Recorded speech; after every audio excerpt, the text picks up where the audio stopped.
Hey everybody, another episode of On the Paint Table. It's my weekly show where you see what I got done, what I'm working on, and what is coming up. So this week, I managed to hammer out another 24-ish miniatures. I painted a new army for Warhammer 40,000 to start some Crusade games. I painted a big honking new unit to add to my Star Wars Legion collection for my Galactic Republic.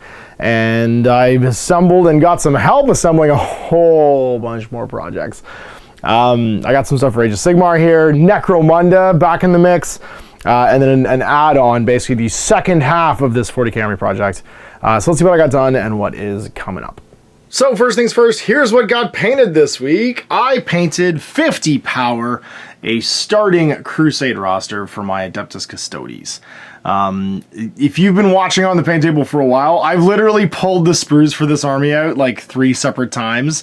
Because I got the first couple units when I bought Prospero Burns, the Horus Heresy board game, and tried to start this army, and never actually managed to get there. And I buckled down this week. I'm going to play some games with Jay. Jay hasn't played a mainstream game of 40k or Age of Sigmar in years.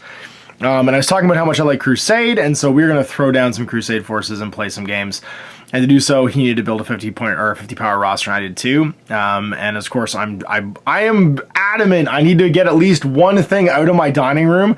I have this big organizer, my partner Sam, she got me for all of my like at-home projects, and it just keeps getting piled. It was supposed to like condense it all. It just keeps getting piled higher and higher with like, I'm going to do this. I'm going to get this out of the studio. I'm going to get this out of boxes, and then it just doesn't get done. And the Custodies stuff has literally been sitting there for over a year.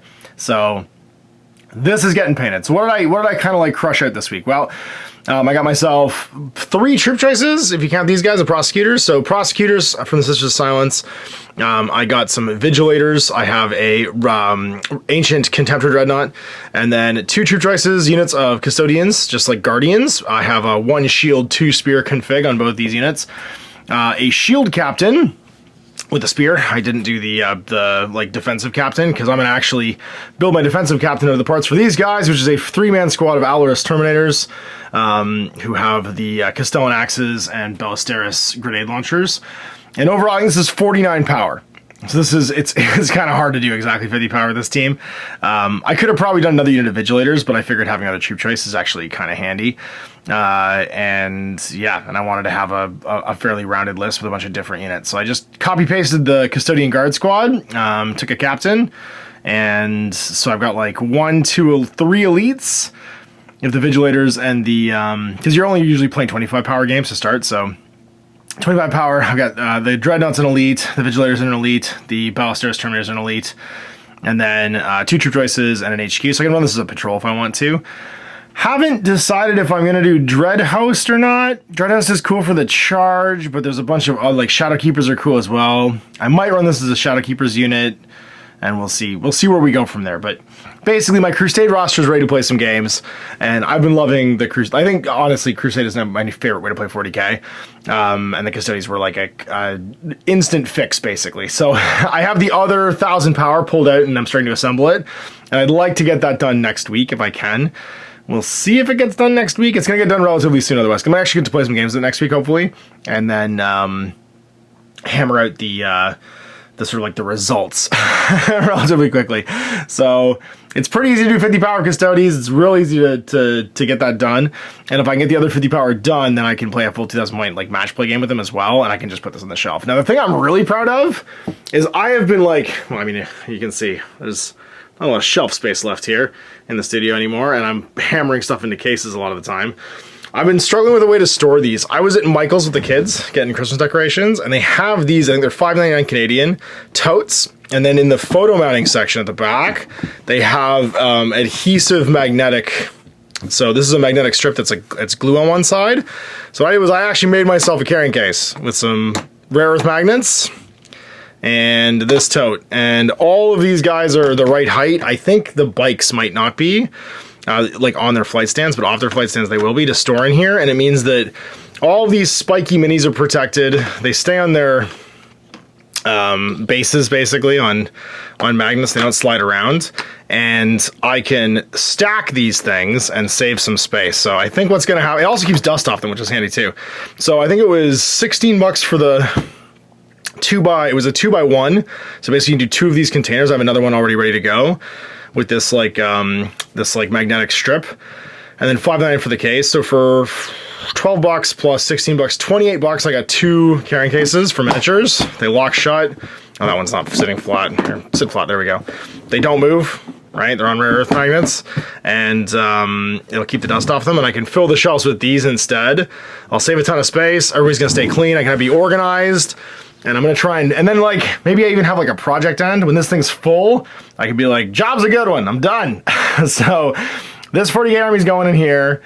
My other 40K armies are probably going to go in these as well. And I figured I'd pass this on. Michael's for basically 25-ish bucks, 12 plus 6, $28. I got 2 carrying cases for 2 armies. I mean, plus my magnets, but I magnetize everything usually anyway. And yeah, this seemed like an elegant solution. So if anyone's trying to copy that, you want some cheap storage solutions that can stack, there you go. And then this week I also painted up a Legion Heavy here. We have a TX-130 Saber Tank done up for my Galactic Republic, the Grand Army of the Republic. Now I did this with a base coat of Rust-Oleum, just rattle can gray. I airbrushed some lighter grays using Greatcoat Gray from Imperial Hobbies paints, and then mixed in a little bit of Snail Shell, I think it's called, to just get a lighter gray. Then I actually just used like a Golden Additives like raw umber, just like an acrylic like painting paint that I love using for watermarking stuff. I water it down, and that's where I get that great like oil marking, that kind of like brown grit in the recesses, and I went and kind of panel painted those lines in. The turret was a separate piece you probably saw last week. I did that the same as I do the rest of my clones, which was sprayed it all with gray sear, gave it a apothecary white, and then just like went through and did highlights. The weapon systems in this thing are all done with just a actually slightly thinned down wash of whatchamacallit, Black Templar. And then I didn't actually put grit on the base. The bases on these huge bases are actually textured enough. You can just dry brush them. And so I just dry brushed them and add some grass, and it was done. I used right over the gray, actually, Flesh Terror Red, I think, contrast paint for all the red paneling, and then just did some dry brushing, some like light dry brushing, and then just like chipping and stuff with some sponge, and a little bit of old GW Mithril Silver. And that's it. This guy's all finished. So another cool 200-point add-on with the beam cannon, and potentially some armor-piercing shells, but my TX-130 Saber's done.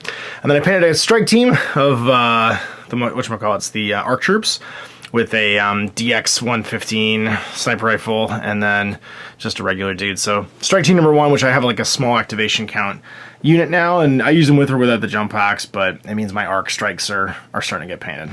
And so then the coming up pile, what's that? Could it be? It's Krondys, Son of Dracothian. Workshop was kind enough to send me a free sample of the giant dragon man for the Stormcast. And I was swamped. Like, there was so much to put together this week. Actually, my partner Sam, she built her first miniature ever, and it was Krondys. And she did a great job. So we're going to do it in a sub-assembly, leaving the wings off, because it's a bit hard. If you've never done a big model like this before, it can be a bit hard to get to and even hold the miniature when you're using big pieces like this. So leaving the wings off and assembling them afterwards, you can kind of get to everything. I'm gonna try and have this done for some games next week, and try out the big giant dragon man. So he will definitely not fit in the shelf of my Stormcast. He's gonna have to go on the night shelf with my Titans. But look at how big he is. There he is next to a Virtus Praetor. He is a big boy. And she also built this, the Underhive Market for Zone Mortalis. Look at how cool this thing is.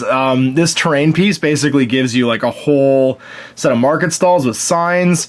You get a bunch of little like objective pieces. You get some loot caskets that actually open up and are full of junk, so full of guns or full of loot. Little bombs.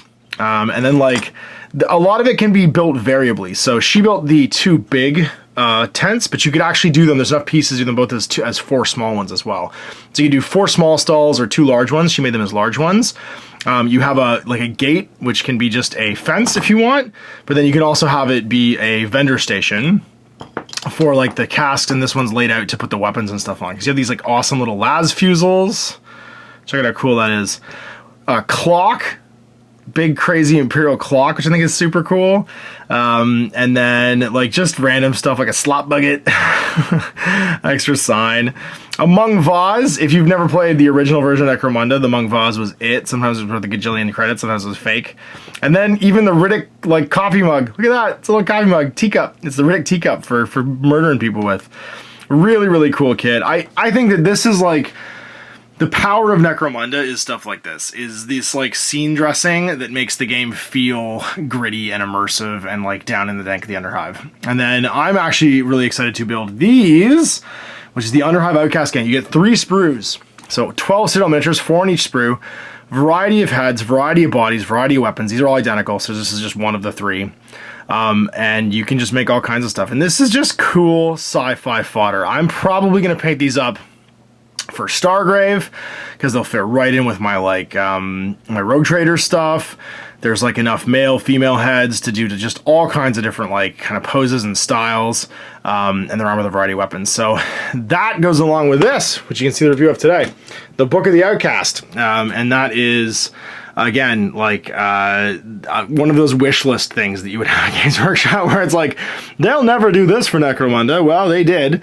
And it's basically a build your own gang. So those Hive Scum minis, who are some of my favorite minis of all time, the original Necromunda, have rules for making their own full gangs. And it is crazy. You can have like Renegade Enforcers or Arbitrators. You can have like all kinds of stuff. You can check out the review today. Here's my next 50 power for the Custodes. I got another box of Alorus Terminators to build.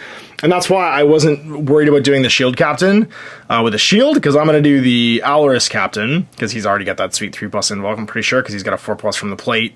Or maybe he doesn't. I can't remember. He's got something going on with his Alorus Terminator armor. One more regular Terminator, and I'll do my Vexillor to here as well. I've got 3 more regular Custodes to build, so I'm not going to do my Vexillor out of this. I'll do it out of I'll just do like 3 more for a troop choice, basically. And that way I can run a battalion if I want, because I have an extra troop choice, or I could do 2 patrols. I got my Virtus Praetors. I've already built 2. These have literally been built for like a year and a half, and I never painted them. I got 1 more to build, and then I got Trajan, and that's going to round out the 2,000 point / 50 power list of Custodes, and it's everything I have. Well, sorry, no, I'm lying. I have 1 more box of regular troops I can make something out of if I wanted to, but that's 50 power, and lots of options for the list. And so you got another 24 models painted this week. Jeez Louise. And yeah, like so many projects on the go. It was a big week. I also recorded a ton this week. It's been great. The calendar's been filling up. I actually like an organizer scheduler group now for the like returning guests and stuff. And I got tons of cool projects coming up. A little mini campaign I'm gonna do with Travis, which means I gotta paint another 40k army, to paint my Black Templar Crusade army to play that one with. And then I've got some AOS stuff I'm filming with Chris next week. I got Marvel coming up with Kevin next week. I've got to play not AOS, I got to play Star Wars twice this week. I'm playing it tomorrow with Ben and his son, and I played it back on Monday with Nick again, so there's tons more Star Wars content coming. Played more Infinity with Jordan, playing Infinity with Chase. I played Battletech with the other Chase, Strollenberg, this week too. Man, there's a ton of good content coming out, which is good, because if I stack up content right now, then going into Christmas I can take some time off and relax a little bit. And like usually after this week, which is Black Friday, stuff calms down a little bit for releases, and I can catch up on these gajillion projects I have going on. So there will be tons more things to watch already. I have 2 separate 40k campaigns I'm building, bunch more AOS. Chase and I are actually going to be playing some heavy duty as well. He's got his heavy duty force paint up, so I get to play against another live person, which I'm super excited for, because Austin's been playing it at DRD, but I'm gonna be able to do some more of that. Yeah, Jay's coming in for some 40k, for some Silver Bayonet. There is like, I got so many pans in the fire, it's insane. But I'm excited to play all of it, and yeah, you got lots of new content to look forward to for the rest of the holidays and then in the new year. So big thanks for watching. We'll see you next week to see what gets done. Until then, I'm Ash. Happy gaming. Hey there, I hope you enjoyed that video. There are tons of other games already recorded for you to watch. Click over to my channel page if you haven't already, and have a look through the dozens of playlists full of videos. I guarantee you'll discover a game you haven't seen played before. I put out new videos 7 days a week, and every day is themed to a different genre as I continue to explore the wider world of gaming. Of course, none of that's possible without you, the viewer, so click a like and subscribe if you'd like to stay on top of what's happening here daily. My 2 kids and I are massively grateful to be able to have the flexibility of this job so I can always maximize my time with them. If you want to support me continuing to put out this content, it's only possible because of my amazing backers on Patreon who support the studio, equipment, and model cost, as well as being how I make the bulk of my living. You can also help out by buying a t-shirt through Spreadshirt, a measuring gauge or widget from Deathray Designs, or buying one of my games and supplements like Last Days, Gamma Wolves, and Blaster. As a way of showing my appreciation, patrons get early access to new games and supplements that I write throughout the course of the year. Huge thanks for watching, it really does help out, and happy gaming.